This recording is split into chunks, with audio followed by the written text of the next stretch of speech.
વિરાટ સ્વરૂપનું વર્ણન કરવામાં આવ્યું છે ત્યાં સુધી જ લોકોનું તિરોધાન અથવા લય થાય છે.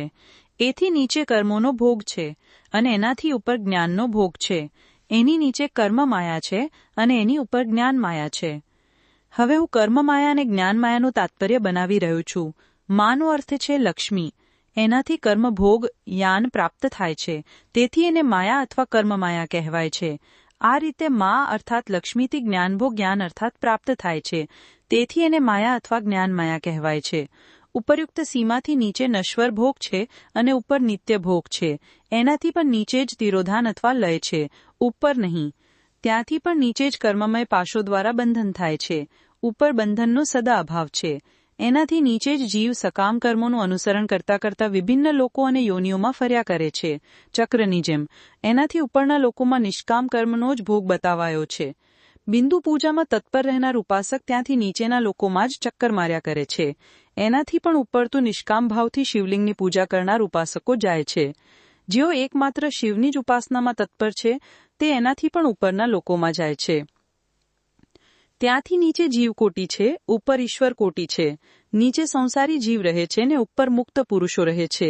નીચે કર્મલોક છે અને ઉપર જ્ઞાનલોક છે. ઉપર મદ અને અહંકારનો નાશ કરનારી નમ્રતા છે, ત્યાં જન્મજનિત તિરોધાન નથી.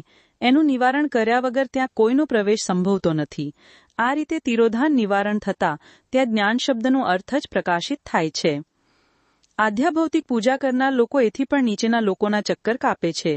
જે આધ્યાત્મિક ઉપાસના કરનારા છે તે જ આથી પણ ઉપર જાય છે.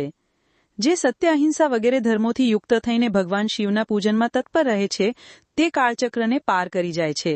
કાળચક્રેશ્વરની સીમા સુધી જે વિરાટ મહેશ્વર લોક બતાવાયો છે એની ઉપર વૃષભના આકારમાં ધર્મની સ્થિતિ છે.